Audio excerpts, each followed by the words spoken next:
Bienvenidos and welcome to the next installment of Lead Media Programming. From Studio 54, campus of California State University San Bernardino, the digital media platform for inspired educators, leaders, and community activists and advocates, taking our message directly to the people, to the gente. Thank you for sharing our common interests in the analysis, discussion, critique, dissemination, and commitment to the educational issues that impact Latinos. I'm your host, Dr. Enrique Murillo Jr., and this episode is a syndicated replay from Season 3 of Lead Summit 2012. For decades, the inadequacies and shortcomings of Latino education had always been there, but a principal difference was scale. Innovation and ingenuity became our community's most valuable resources. LEAD, therefore, served and continues to serve as a primary site for innovative and productive projects in Latino education. Our impact and success are grounded on collaboration, participation, and outreach. The various LEAD networks reached agreement that there were very important issues that directly or indirectly affected institutions and the multiple communities we straddle, that required us to do the action work that is most relevant for the local context and in such a way that they can be used to inform and shape policy. Put simply, the LEAD movement engages and believes that the singular, accomplishable solution to our educational dilemma lies in community activism and democratic participation. Netroots is one way to describe our methods of awareness raising, education, promotion, advocacy, activism, analysis, discussion, critique, and dissemination of educational issues that impact Latinos. This forum showcased LEAD partners who at the time were at the cutting edge of technological innovation and application as factors that help mobilize and increase educational capacity and advocacy. Continue and enjoy the full value and complexity of this episode. We extend our appreciation to all our LEAD sponsors and partners, planners, volunteers, speakers and panelists, production team, affiliates, and town hall chapters, and commend them all for lifting their voice and uplifting the plight of Latinos in education. Thank you. Gracias. Tlazokamate.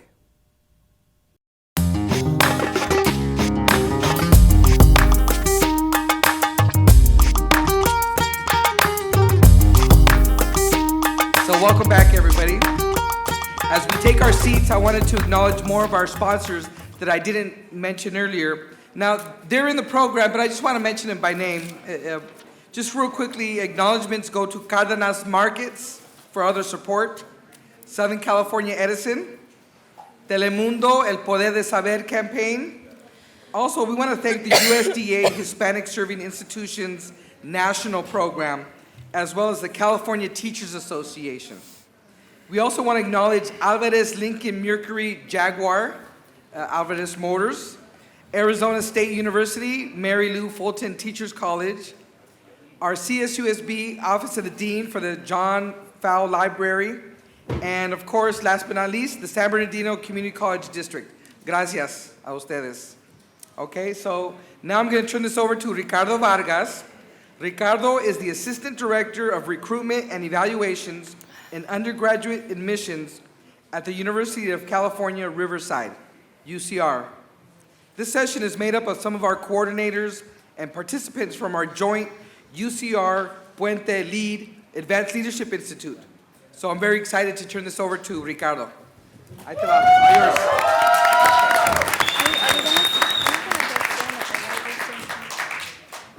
Good afternoon. How's everyone doing? Good. It's a pleasure to be here with you. I'm going to bring this mic down a little bit. I am not a very tall man. That's all right. But I do say on my license that I am 5'5.5", so that's all right. Well, like I said, it's a pleasure to be here with you this afternoon. Before we introduce our panelists, I just want to allow me to share a little bit about UC Riverside Puente Leadership Conference that has been going on our campus for the last 5 years. Back in the fall of 2007, my colleague Catherine Martinez and I kind of got together. We started brainstorming about a program, a joint program that we could bring to the Inland Empire that would work on our Puentistas. Los Puentistas is a very strong program. After everything was said and done, a little bit of bickering and so forth, we developed what is now the first annual UC Riverside Puente Leadership Conference. Now, there was some issues when we called it the first annual because folks didn't know if that was going to continue. But over the last 5 years, as a matter of fact, we're currently programming for the 5th annual Puente Leadership Conference. Some of our UCRP alum are here to my left and to my right. These folks have had the opportunity to meet with our guest speakers, touch them, talk to them, go one-on-one with individuals such as Sal Castro, Sylvia Mendez, and more recently, Senor Reyes Lopez Tijerina, off to my left right here. As a matter of fact, there's such a connection that Sylvia Mendez is Facebook friends with a lot of us, myself included. Now, she doesn't reply to me when I send her messages. She doesn't reply, but it's okay. I understand she's busy. So before we move on to my students here, I'd like to introduce my esteemed colleague, Catherine Martinez. She is with the statewide Puente Project, here. She is a lot of the brains behind what goes on. I'm some of the muscle. She's the brains, and we do a good connection here. She's also the moderator, so she's going to keep everyone in check. So let's go ahead and introduce our students here. Off to my left, Jose Luis Mejia. He's from the City College of San Francisco. His major of interest is child development with an emphasis in policy and organizing. Jose Luis, thank you very much for being here. Thank you. To my right, Cindy, please forgive me. Quiralte? Quiralte. Outstanding, outstanding. No demerit for me. She is from Fresno City College. Her major of interest is Chicano and Latino studies. And I hear some chatter going on. And the chatter is that she's going to become an attorney and so forth. Is that going to happen, Cindy? Absolutely. Outstanding, outstanding, because I need someone to come get me when I get myself in trouble. Good, good. Round of applause for Cindy, please. Off to my left, this fine young man, way over to the left right there. Albert, there he is, right there. He was wondering, who is he talking about? Albert Carranza is from Mount San Jacinto Community College. His major of interest is electrical and computer engineering. So he's doing all that robotics kind of stuff. Say again? Wind turbine. Wind turbine. I don't know what that is. I was a poli-sci major, but I believe you, son. I believe you. Really good. Let's give him a round of applause. Thank you, Albert, for being here. And finally, we have Miss Carla Gomez Pelayo. She is from Napa Valley College, where the wine flows freely. Yes? Yeah. She says, yeah. Are you 21 yet? No. Actually, it's expensive. Oh, it's expensive. Okay. I hear. That's a different conversation that we'll have. You hear. Good deal. So her major of interest is political science and Chicano studies. And also, there's some chatter going on that they might get a business, some kind of attorney firm going on. These two young ladies right here, covering all of Northern Central California. But if I may suggest, we need to open up some branches right here in SoCal as well. Can we make that happen? We'll be doing some outreach. They will be doing some outreach. Thank you very much. Good. So without further ado, ladies and gentlemen, I'd like to introduce my esteemed colleague. I sometimes introduce her as my mother, even though she's not. But she's just that strong, that type of individual, and she will moderate this session. Ms. Catherine Martinez, thank you very much.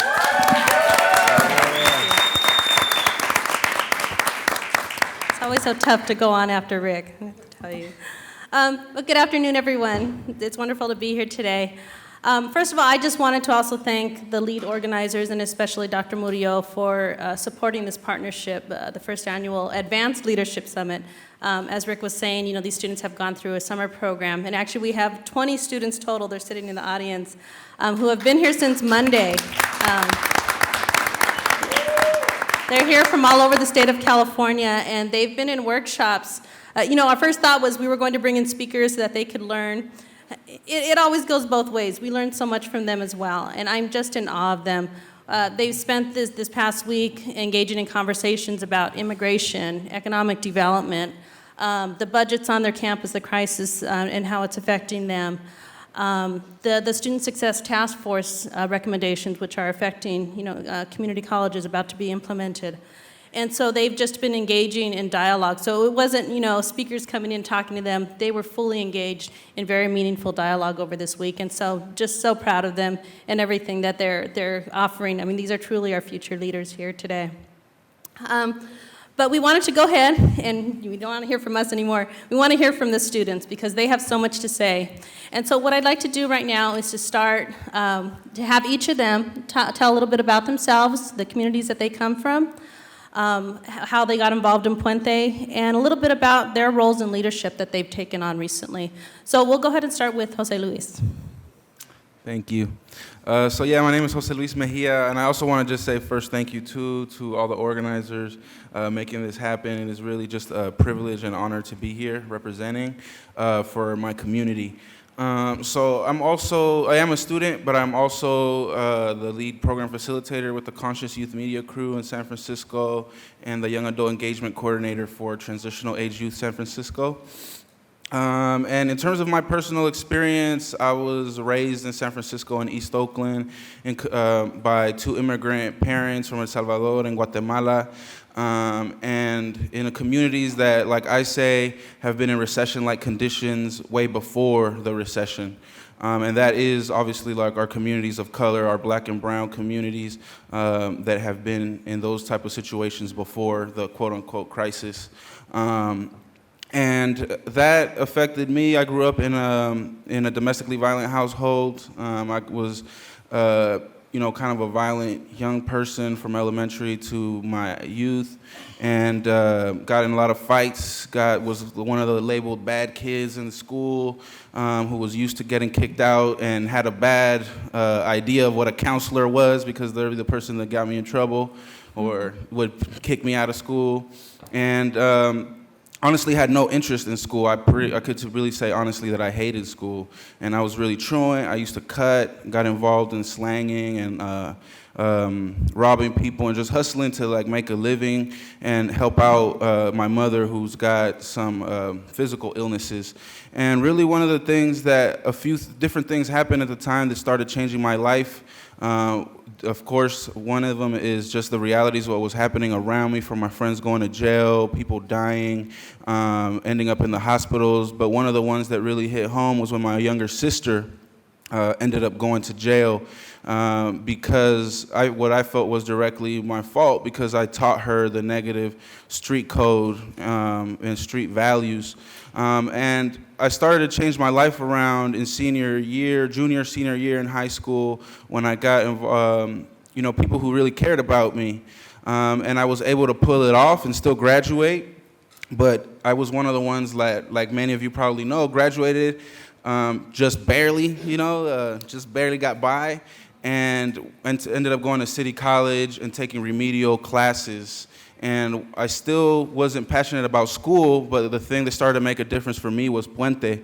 When I heard about that, and I walked into the admissions office at City College of San Francisco, and I was like, I'm just interested in going to school, and it was mid-semester, and I just got lucky that the office I went into, the person who had availability was the Puente counselor.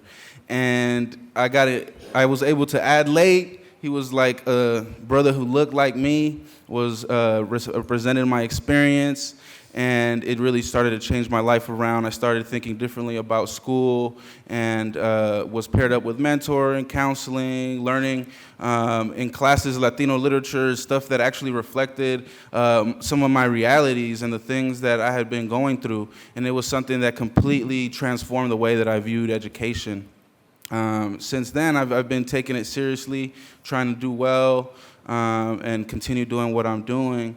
I got involved with, afterwards got to apply to go to the UCRP, which is the leadership conference that we're just talking about, and it has made a really big difference because we were able to get connected and learn from honestly, like other veterans and people who are like us that have been in the struggle and trying to either fight for social justice or get more of our people into school and to succeed, and amazing folks like the staff here and Josefina Canchola, who impacted my life as well to pursue policy and try to make a change. And I believe was the other one to speak a little bit about what I've been doing, or for the next one?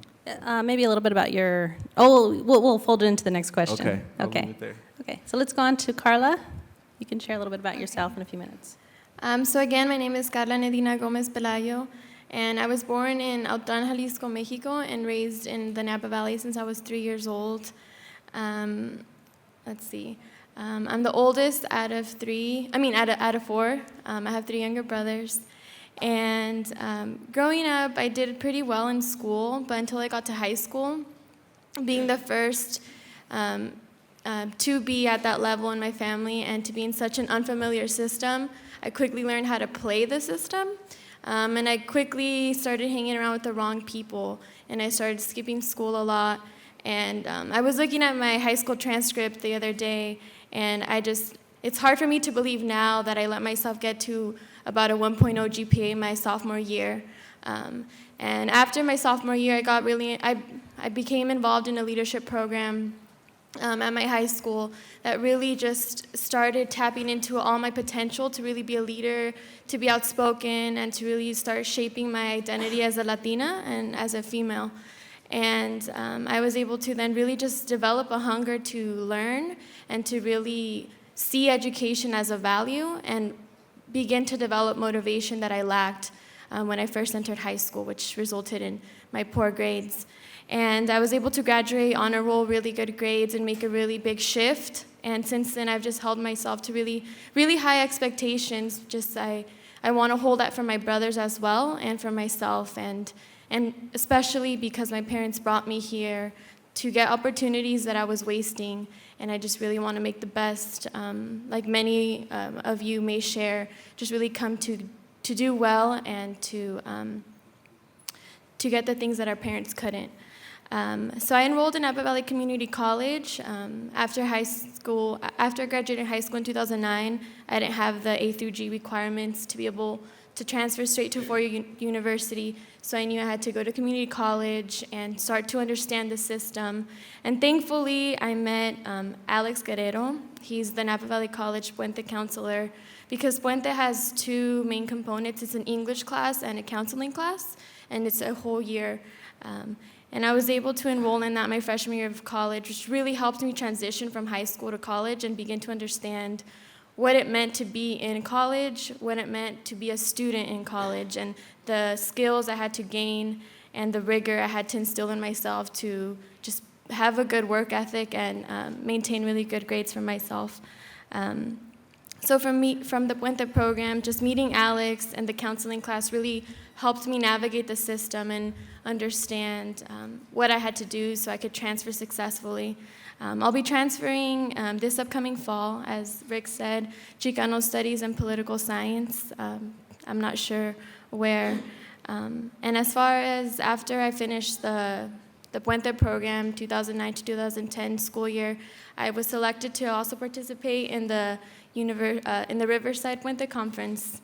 And I got a lot of things out of that week in Riverside, and 3 of the main things was just really meeting and being surrounded with other leaders throughout California that were also really passionate about education and that we actually shared common goals. Because a lot of the people I know back at home, sometimes it's hard to engage in dialogue where we're on the same page about our goals and what we care about. And just meeting other students like the ones here today that we want to go to college and we want to hold ourselves to high expectations was a really good space for me to be in. And in addition, building that network statewide, there's representatives from different community colleges who have the Puente program. So meeting students from different regions and understanding their communities really helped me go back to my community with that knowledge of other things that were working in other communities and other problems that other communities had. And the last thing that really pushed me to do after attending the summer conference was to initiate the Puente Club at my community campus that was one of the things we talked about at the conference, of at least having at the minimum the Puente Club. And I went back and I said, all right, I need to do this so that other students can have a platform to engage in leadership, to have opportunities to public speak and to organize club events. So I worked on that for about a year alongside other people. And it's now, I'm really proud to say we just had a conference last week, and Puente Club was there, and they had all their materials, and they had membership. So that's, those are some of the main things I got from the conference. Okay, thank you. Alberto? Zone. Well, hello everyone. Once again, my name is Alberto Carranza, and I was born in Riverside, and I grew up in the small city of San Jacinto. Growing up in the city of San Jacinto was difficult for me because my parents also were immigrants. They came from Zacapo, Michoacan in Mexico. And they were my only immediate family. Like, we had no one here. The closest relatives that I had were in Las Vegas. So growing up, there was a lot of violence and drugs going on around my community, so I was very sheltered by my family. Growing up, I found importance in education, but I didn't know what I could do with it. My parents were very supportive. They understood what I was about, but they just couldn't help me in the process. So I had no form of guidance. And then I saw, like, towards graduation that, like, during that time, a lot of students were talking about, like, oh yeah, it's a moment of accomplishment, glory. And for me, it was different. It was like a reality check. It was something that changed me because it was like, I'm now going to go into the real world. And the only alternatives that I sought was either finding a job, joining the military, or trying to pursue further education. And then luckily, because of a counselor that worked for the TRIO programs, it got me involved, and they told me about this program. It was called Puente.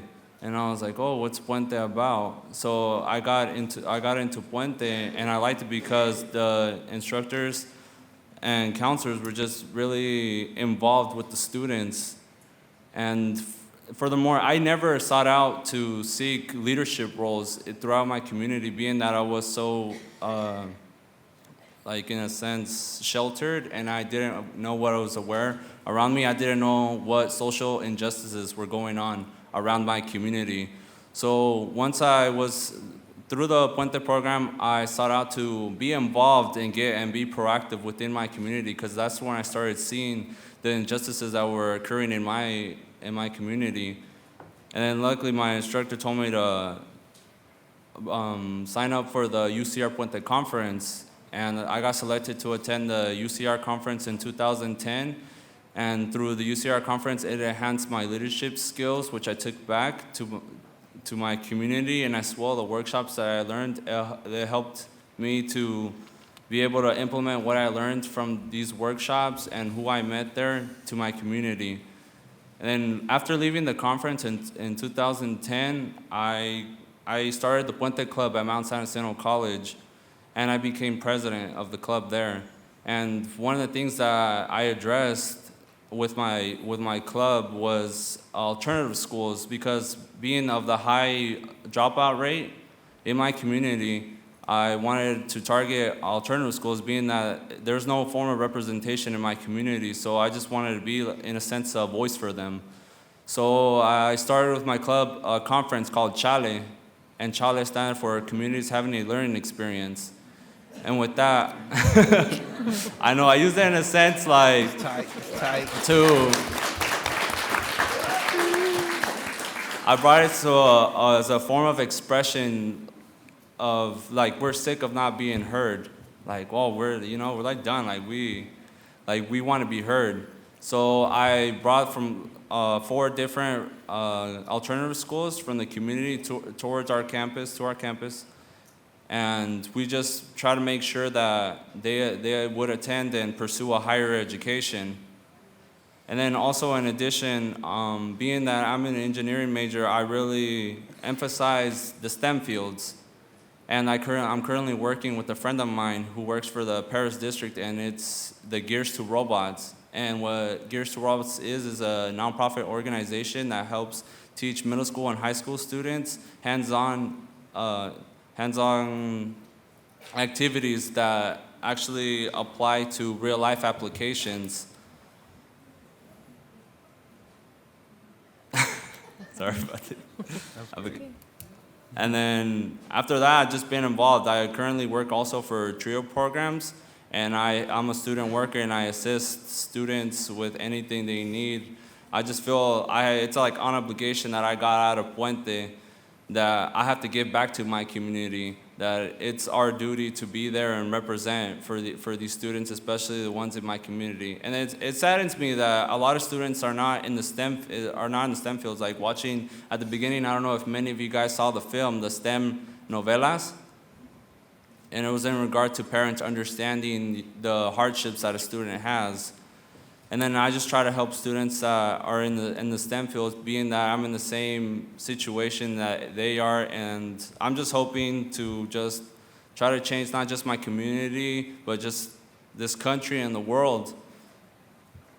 And that's it through that. I'm hoping the next LEAD conference we see higher statistics, and instead of seeing difficulties that are occurring in the Latino communities, we see success stories. That's what I'd like to see.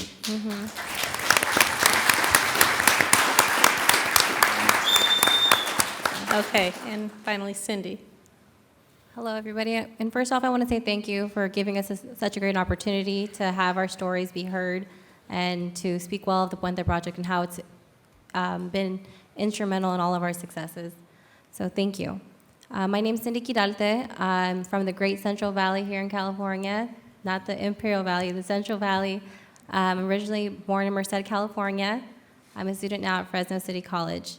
Both of my parents are from Durango, Mexico, and they both understand that education is very important. However, they weren't able to give me the tools and the guidance and direction in terms of helping me be successful.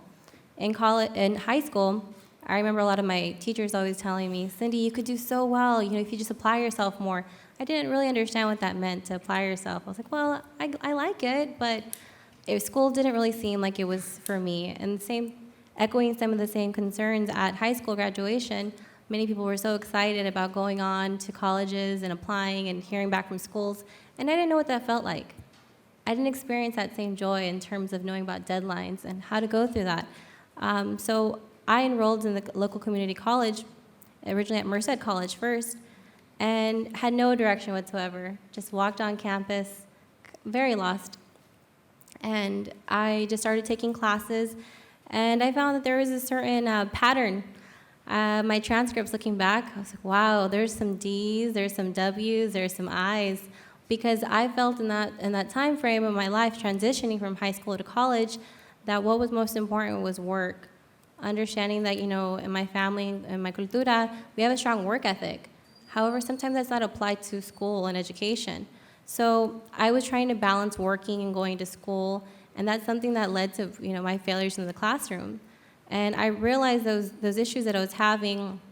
Fortunately for me, I like to say that I didn't find Puente. Puente found me, because first day of spring semester, I remember walking on campus and needing an English 1A class, And once again, I didn't have a registered class set of classes for the semester, so here I go ambushing.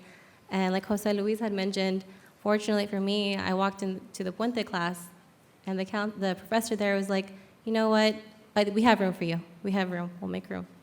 And I was like, thank you so much. And little did I know that it was a Puente class. And I participated in the UCRP Leadership Conference, and the first day that I got there, Josefina Canchola, which is a mentor from Puente, said the phrase I'll never forget: there are no accidents in the universe. So for me being in Puente was never an accident. I was supposed to be here. And all those mistakes I had in the beginning, were part of that experience and understanding and developing myself. And I also noticed in my classes that I did get D's and F's on those classes that I weren't interested in, but there was something very clear in my transcripts, that I was getting A's in my history classes, I was getting A's in my Mexican-American history classes, my Chicano politics classes. And that was really strange. I was like, wow, what's going on here? I noticed that I really focus all my attention on these classes, and I excel. So I started developing and thinking, what do I want to do, and what do I want to major in? And it just was a no-brainer to me. I'm going to major in Chicano studies. Specifically, Chicano Latino politics was a class that really empowered me and was able to open my eyes and connect the dots to so many issues that we're facing in the community. Understanding and being critical of my environment and being critical of my current generation, the issues that are affecting us. So for me, I took that as an opportunity to say, you know what, I'm gonna get involved. I'm gonna do things. And prior to being involved in Puente, I was president of MECHA on campus and really vocal and active. But you know what, with MECHA, it was a great experience. However, I didn't have that leadership of the styling, the conditioning in terms of how to take roles and organize. So with Puente, I got an opportunity to learn how to use in the academic setting. At Fresno City College, for example, it takes 6 years on average to get out of community college. It's 52% Latino on campus. The demographic, the typical student at Fresno City College is 24. She's a Latina. She's on some type of financial aid. And to be more specific, she lives south of Shaw, which is a main street in Fresno. But all those things fit me. I am that student and at that college. And so with all these things that I've experienced, been very empowered with Chicano Latino politics, very involved in MECHA, very involved in Puente, I decided as an opportunity to really put those things into use. And I ran for student government for my campus, and I won.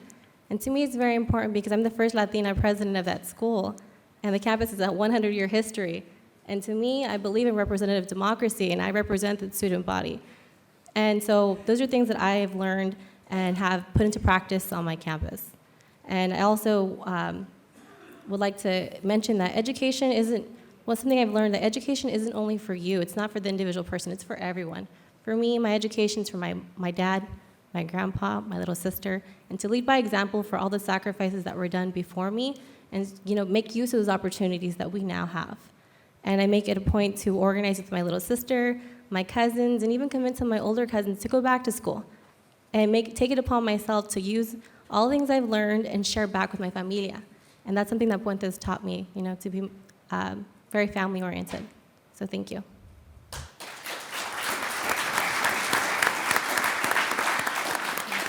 We want to make sure that we have time for questions at the end. But we wanted to give the students an opportunity because, like I said earlier, there's been so much dialogue about several different topics that are very near and dear to them as students. So all of you know that there are policymakers and educators here in the audience and watching live. What recommendations would you like to share with them? Observations that you've had as students, recommendations about policy that you'd like to give? I don't know who would like to start. Okay. Yeah, I'll get it going. So first I wanted to just say that, I think you've heard a lot of our stories, and I don't think we're here just to share success stories. I think that a lot of the things that you just heard from our personal experiences, you could easily pull out a whole bunch of themes or best practices or some key things that pulled us in, that got us engaged in school, which are things that either as practitioners and teachers that you can apply or start pulling into your class, or as policymakers can push for either funding or creating policies that support these type of programs. And to me, I have several things that I would say, but I'll just try to keep it briefer because we don't have too much time. But one of them for me, first of all, is integrating student voices to strengthening your program. I feel that one of the things that I do at TSF is young adult engagement, and what that really means is bringing the voice of the most disconnected young people to policymakers, at least there specifically. But that's something that honestly also I advocate for and do trainings for other organizations to integrate the voices of their participants or their students to improve your program, to strengthen your program. And that's something that a lot of people tell a young person, don't worry, you may not be an expert, but you have something. No, in my opinion, young people, your students, your participants of your programs are the experts because they're the ones who are dealing with those things day to day, and the things that they've dealt with in their life that we have dealt with in our lives. is a wealth of knowledge that can help you improve your programs. So, for example, a lot of times when a young person drops out, you know what I mean, or that person is a quote-unquote bad kid, we exclude them, or we may do something that ends up actually contributing to other stressors in their life. But instead of doing that, we could actually learn, well, why didn't you like the program? Why did you drop out of school? Because there's something to be learned there in terms of improving, as well as for the ones that succeed and do well. We need to, in my opinion, is really, I know everybody talks about qualitative and the numbers, and I mean quantitative stuff and the numbers, and one of the questions, honestly, that I had for Assistant Secretary here of Post-Secondary Education before is like, what are we doing? What are we doing? And honestly, it's something I would pose out to everyone here, to help out the young people who are at the bottom, the people who are struggling the most. What are we doing for young people who are experiencing high levels of violence, who are experiencing trauma?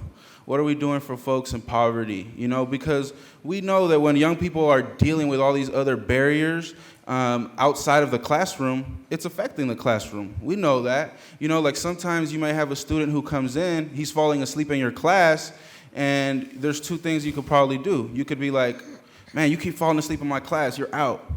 Or you could say, hey, let me talk to you real quick, or let me pull you aside after class. Why are you falling asleep in class? What's happening? What's going on at home? Which is a difference. I think that a lot of policies and a lot of educators have more of a deficit-based approach rather than a strength-based or asset-based approach. And in my opinion, and a lot of what Puente does is capitalize on the things that normally have been viewed as negative behaviors, the type of stuff that got me in trouble and kicked out of class all the time.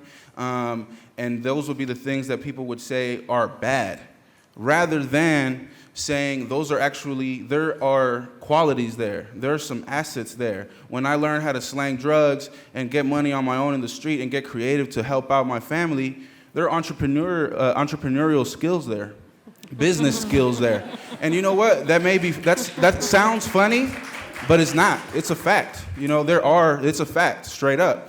And like my brother right here gave me one of the most beautiful examples that I'm going to use forever now, which is that he had a young person who used to gangbang, and you know, that was what he was used to. He came out of jail or something, and he's like, all I know how to do is throw up signs. And he said, well, he's like, I don't know what to study, he was saying, but I do want to go to school, but that's all I know how to do. That's all I've done. He said, well, have you ever thought about sign language? And yeah, and and he actually did it, and now that's his major. And he's getting into that. And that is a perfect example of an asset strength-based approach to policymaking. You can apply that to policymaking. You could apply that to practicing as a teacher, as an educator. And I think that that's just beautiful. Another thing that honestly I would say, I'm going to try to keep it brief. I know but to me that was one of the really large ones. But another one, I'm sorry, I have to throw these out, is like cultural competence when it comes to teachers is really large. By that, I don't only mean, of course, it's great to have a teacher who looks like you and all that, but the reality is we can't boot out all the Anglo teachers or all the other teachers who may lack that competence, but we can provide professional development.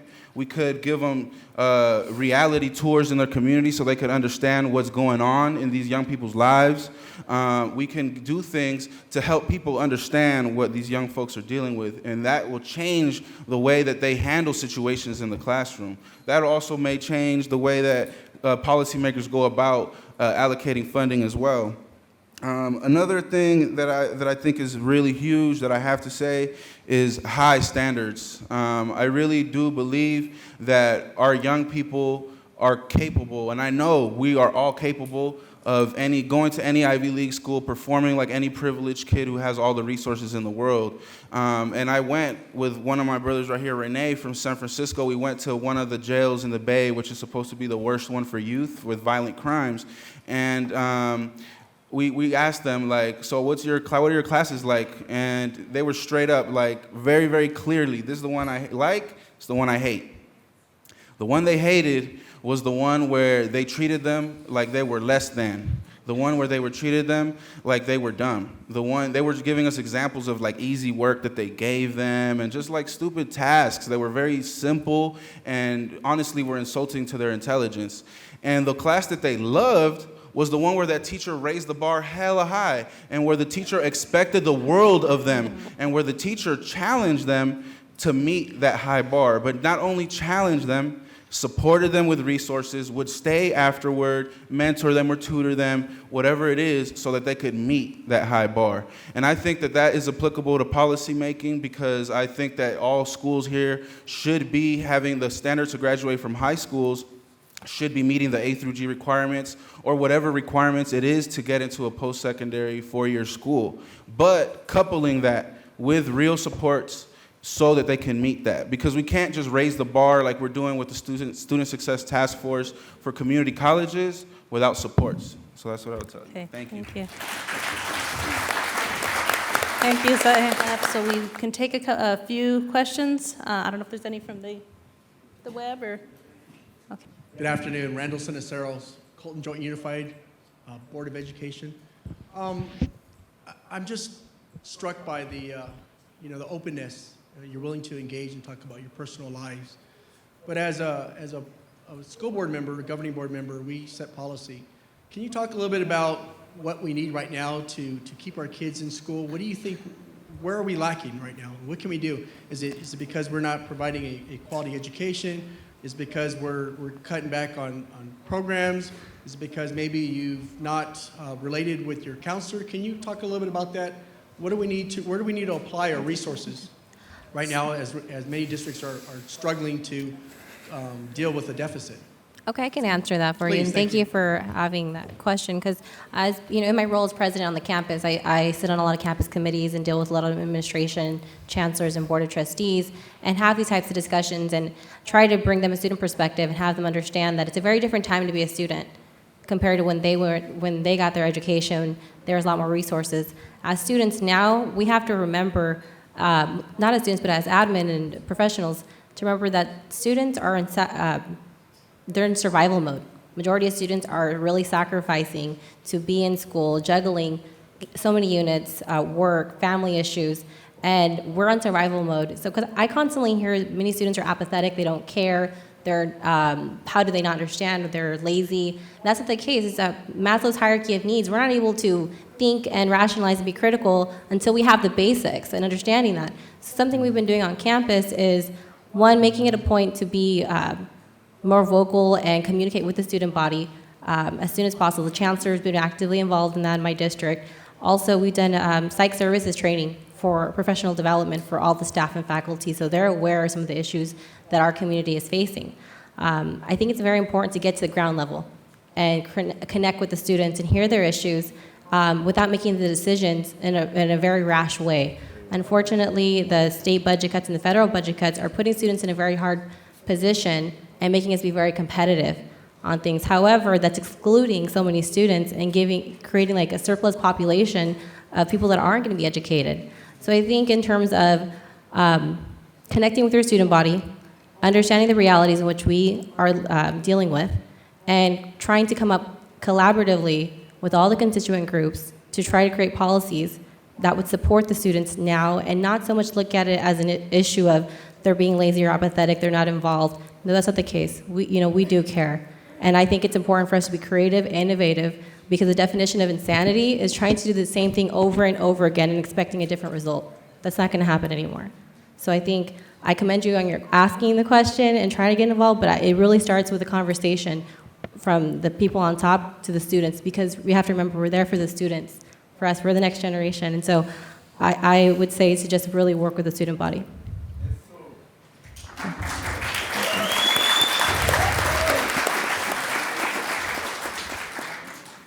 Okay, there's a quick comment. We really are out of time, but go ahead. We don't have very many Puente programs in the IE, particularly in the high school setting. If we could do this connection that we do with these students from community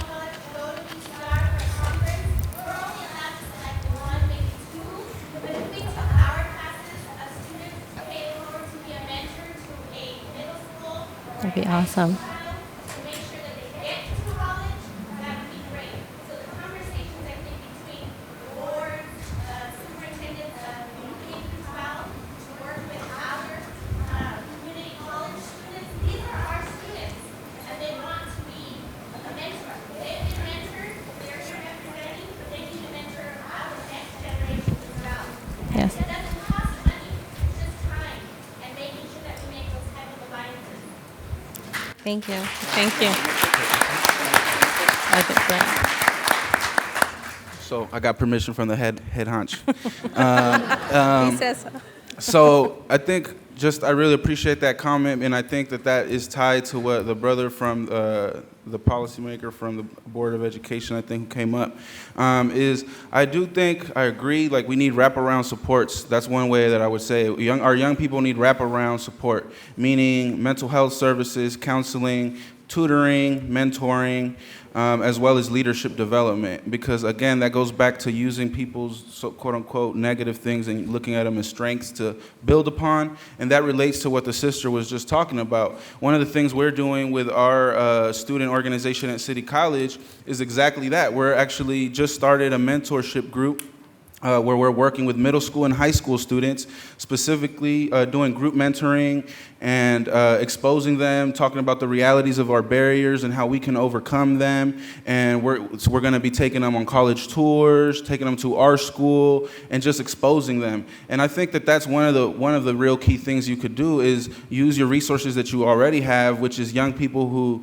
can bring somebody else up. Because I think a lot of times we have the mentality of celebrating our success, young people, but what is viewed as success is making it and leaving the neighborhood, and that is completely wrong. I think success is when you make it, whatever that is to you. To me, what it is getting your education or getting the job you want, but then returning to your community and being what is like the Robin Hood, like jacking all those resources, that knowledge, and that wealth of information that you learn, that you get at schools and your networks that you get exposed to, and bringing those to the young people who need it most. Because we can change our neighborhoods which is what I'm gonna do and I'm still doing, by being someone in the community who still lives in the hood and now is working as a youth worker. Or down the block we have the business owner. Down the block I have someone who's on the board. But down the block I have my teacher. That's the way to change our communities, is by making sure that we stay there and not just saying I'm gonna make it and now I'm gonna go get my suburban house. So I hope it's giving back is the key. Orale, I love it. Thank you, that's great. Okay, so any last quick closing comment from our moderator, and then we're going to switch groups.